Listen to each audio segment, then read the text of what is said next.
নমস্কাৰ বন্ধু বান্ধৱীসকল, কেনে আছে? আশা কৰিছোঁ সকলো ভালে আছে।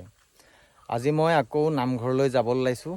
নামঘৰত বিশেষ একো অনুষ্ঠান নহয়, যিহেতু শ্ৰীমন্ত শংকৰদেৱ সংঘৰ ডিব্ৰুগড় জিলা শাখাৰ শিশু, আই মাতৃ আৰু যুৱ সমাৰোহ এইবাৰ আমাৰ প্ৰাথমিক শাখাতে অনুষ্ঠিত কৰা হৈছে। সেই গতিকে ভকতসকলে আজি প্ৰায় এক মাহ ধৰি শ্ৰমদান কৰি আছে আৰু কিমানখিনিনো কাম আগবাঢ়িছে তাকে আপোনালোকক দেখাবৰ কাৰণে মই চেষ্টা কৰিম। আজি প্ৰায় এক মাহ ধৰি ভকতসকলে শ্ৰমদান কৰি আছে আৰু মই যিহেতু এটা সৰু কোম্পানীত এজন সাধাৰণ কৰ্মচাৰী হিচাপে কাম কৰোঁ, সেইটো কাৰণে ছুটি নাপাওঁ আৰু নামঘৰলৈ যাব পৰা নাই। আজি ছুটি পাইছোঁ, সেইটো কাৰণে এবাৰ নামঘৰলৈ যাব ওলাইছোঁ আৰু নামঘৰত কিমানখিনি কাম আগবাঢ়িছে, কেনেকৈ ভকতসকলে প্ৰস্তুতি চলাইছে তাকে আপোনালোকক সম্পূৰ্ণ দৃশ্য দেখাবৰ কাৰণে মই চেষ্টা কৰিম। আপোনালোকে ভিডিঅ'টো শেষৰলৈকে চাই থাকিব আৰু মোৰ চেনেলটোত যদি আপোনালোকে প্ৰথমবাৰৰ কাৰণে আহিছে, প্লিজ আপোনালোকে মোৰ চেনেলটো ছাবস্ক্ৰাইব কৰি ল'ব আৰু এটা লাইক কৰি দিব। আৰু আপোনালোকে যদি ভিডিঅ'টো চাই ভাল পায় তেনেহ'লে শ্বেয়াৰ কৰি দিব বুলি মই আশা কৰিলোঁ। ব'লকচোন আমি যাওঁ নামঘৰলৈ আৰু কেনেধৰণে প্ৰস্তুতি চলাইছে আমি তাকে চাওঁ। এয়া মই নামঘৰ আহি পালোঁ। ইয়াৰ আগৰ ভিডিঅ'টোত আপোনালোকে দেখিবলৈ পাইছিলে যে আমাৰ নামঘৰৰ গেট ভাগি ৰং কৰি থকা হৈছিল আৰু এতিয়া ৰং কৰি সম্পূৰ্ণ হৈছে। আচলতে খুব সুন্দৰভাৱে, খুব আটকধুনীয়াকৈ ৰং কৰি উলিওৱা হৈছে। কেনেকুৱা লাগিছে আপোনালোকে এবাৰ কমেণ্টত জনাব। এয়া নামঘৰৰ ভিতৰত সোমাই গৈছোঁ, আইসকল ৰৈ আছে। আইসকলৰ সৈতে কথা পাতিবৰ কাৰণে চেষ্টা কৰিম। আচলতে কিদৰে প্ৰস্তুতি চলাইছে, কিদৰে সাজু হৈছে আমাৰ আইসকল, লগতে বাবা আইসকল। আমাৰ ডিব্ৰুগড় জিলা শাখাৰ যি শিশু আই মাতৃ যুৱ সমাৰোহ আমাৰ নিচেই কাষ চাপিছে, অহা 14 আৰু 15 তাৰিখে আছে। আপোনালোকে কেনেদৰে প্ৰস্তুতি চলাইছে আৰু কেনেদৰে সাজু হৈছে? কৃষ্ণ, আমি ডিব্ৰুগড় জিলা শাখাত যিভাগি আমাৰ নিৰ্মল আঞ্চলিক শাখাই আতিথ্য কৰিবলৈ লৈছে শিশু আই যুৱ সমাৰোহ, আমাৰ প্ৰত্যেকজন ভকত বা আইসকলে সম্পূৰ্ণ সহযোগিতা আগবঢ়াইছে। ভকতসকলক আদৰিবলৈ সম্পূৰ্ণ সাজু আছোঁ আমি। কৃষ্ণ ধন্যবাদ। আৰু এনেকৈয়ে আমাৰ দয়াময় প্ৰাথমিক শাখাৰ লগতে নিৰ্মল আঞ্চলিক শাখাৰ বাপ আইসকলে ডিব্ৰুগড় জিলা শাখাৰ বিভিন্ন প্ৰান্তৰ পৰা অহা ভকত আইসকলক সেৱা আগবঢ়াবৰ কাৰণে সাজু হৈ আছে। আপোনালোকক নামঘৰৰ কিছু পৰিৱেশ দেখাবৰ কাৰণে চেষ্টা কৰিম। এয়া নামঘৰৰ কাম এতিয়াও চলি আছে, যিহেতু সম্পূৰ্ণ হোৱা নাই, কেৱল মাত্ৰ মাজত এটা দিন, গতিকে খুব দ্ৰুতগতিত কাম চলি আছে। ইয়াৰ নামঘৰৰ মণিকূট ভাগি আপোনালোকে চাওক, কি সুন্দৰভাৱে নিৰ্মাণ কৰি উলিওৱা হৈছে। নামঘৰৰ চাৰিওফালে আপোনালোকক দেখাবৰ কাৰণে চেষ্টা কৰিম।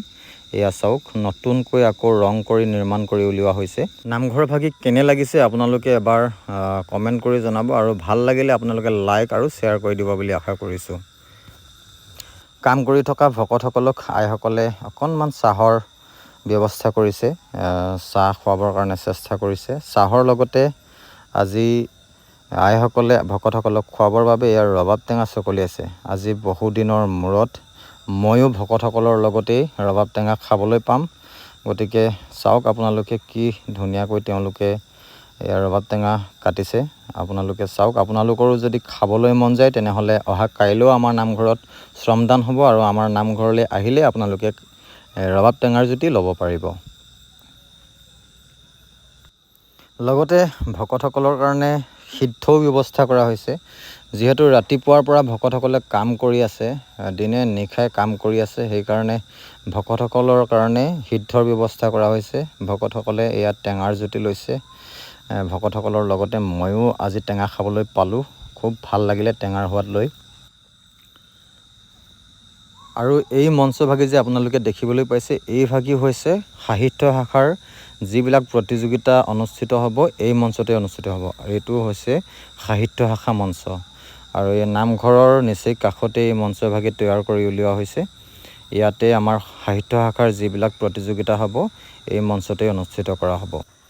আৰু এই ভাগি হৈছে আমাৰ, আপোনালোকে দেখিছেই, গম পাইছেই যে আমাৰ এই ভাগি নামঘৰৰ আমাৰ প্ৰাথমিক শাখাৰ শৌচাগাৰ। ইফালে পুৰুষ আৰু এইফালে মহিলা। ভকতসকলে এয়া মূল গেটৰ কাৰণে, মূল তোৰণৰ কাৰণে এয়া বাঁহৰ জালি প্ৰস্তুত কৰিছে। তোৰণ ভাগি কেনেকুৱা হ'ব সেয়া আমি প্ৰস্তুত কৰিলেহে গম পাম। আৰু এয়া ভকতসকলক প্ৰসাদ সিদ্ধ খুৱাবৰ কাৰণে পাতৰ যোগান কৰি ৰাখিছে। লগতে এয়া অতিথিসকলৰ কাৰণে চাহ খুৱাবৰ কাৰণে এই ঘৰ নিৰ্মাণ কৰা হৈছে। অতিথি আমাৰ বিভিন্ন প্ৰান্তৰ পৰা অহা ভকত আইসকলক চাহ খুৱাবৰ কাৰণে এই ঘৰ নিৰ্মাণ কৰি থকা হৈছে। কাম সম্পূৰ্ণ হৈছে আৰু অকণমান কাম বাকী আছে। লগতে আপোনালোকক এয়া শেষত দেখাবৰ কাৰণে চেষ্টা কৰিছোঁ। এয়া হৈছে আমাৰ সংস্কৃতি শাখাৰ মঞ্চ। আপোনালোকক দেখাবৰ কাৰণে চেষ্টা কৰিম। এয়া কাম সম্পূৰ্ণ হোৱা নাই আৰু আজিৰ ৰাতি নহ'লে কাইলৈ দিনৰ ভিতৰত হয়তো কাম সম্পূৰ্ণ কৰি উলিয়াব তেওঁলোকে। এয়া সংস্কৃতি শাখা মঞ্চ। সংস্কৃতি শাখাত যি প্ৰতিযোগিতা এই মঞ্চতে অনুষ্ঠিত কৰা হ'ব। আজিৰ ভিডিঅ'টো ইমানেই আছিল। আপোনালোকে যদি ভিডিঅ'টো চাই ভাল পালে তেনেহ'লে লাইক, কমেণ্ট এণ্ড শ্বেয়াৰ কৰি দিব বুলি আশা কৰিলোঁ। কৃষ্ণ জয় গুৰু শংকৰ।